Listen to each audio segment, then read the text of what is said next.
ত্রয়োদশ জাতীয় সংসদ নির্বাচন সামনে রেখে সংশোধিত অধ্যাদেশের গ্যাজেট পেলে ৩০০ সংসদীয় আসনে সীমানা নির্ধারণ কাজ দ্রুত শুরু করবে নির্বাচন কমিশন। বুধবার বিকেলে নির্বাচন ভবনে সাংবাদিকদের প্রশ্নের জবাবে ইসি সচিব একথা জানান। এদিকে তথ্য ফাঁসের আশঙ্কায় আনসার, ভিডিপি ও ব্র্যাক ব্যাংকের এনআইডি যাচাই লিঙ্ক সাময়িকভাবে বন্ধ করছে নির্বাচন কমিশন। এমআর আসাদের ডেস্ক রিপোর্ট।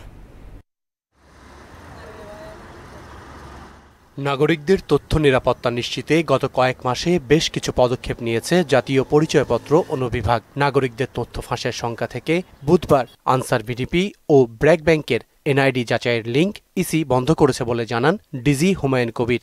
কালকে আমাদের কাছে তথ্য আসে এরকম যে মনিটরিংয়ে ধরা পড়ে যে দুটি প্রতিষ্ঠান থেকে আমাদের ডেটা লিকের প্রমাণ পাওয়া যাচ্ছে এবং যেই লিঙ্ক থেকে এই ডেটাটা তারা লিক হচ্ছিল বলে জানতে পারেন, ওই লিঙ্কে ক্লিক করলে এই দুইটা প্রতিষ্ঠান, এটা হচ্ছে আনসার ভিডিপির ওখানে আমরা যে কানেকশনটা দিয়েছি, আর ওটা হচ্ছে ব্র্যাক ব্যাংক, সেখান থেকে এই ডাটা লিকের ঘটনা ঘটছে।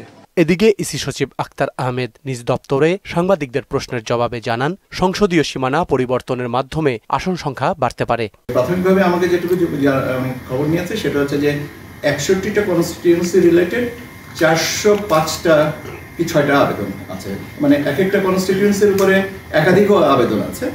আবেদনগুলোকে সর্ট আউট করা, এই কাজটা শুরু করছি এবং আমরা যত দ্রুত সম্ভব এটা নিষ্পত্তি হয়েছে। উপদেষ্টা পরিষদে এ সংক্রান্ত আইন সংশোধনের সুপারিশ অনুমোদিত হয়েছে উল্লেখ করে গ্যাজেট পেলেই কমিশন কাজ শুরু করবে বলেও জানান তিনি। এখনো চর্চাটা শুরু করিনি, আমি গ্যাজেটটার জন্য অপেক্ষা করছি। এমআর আসাদ, মোহনা সংবাদ, ঢাকা।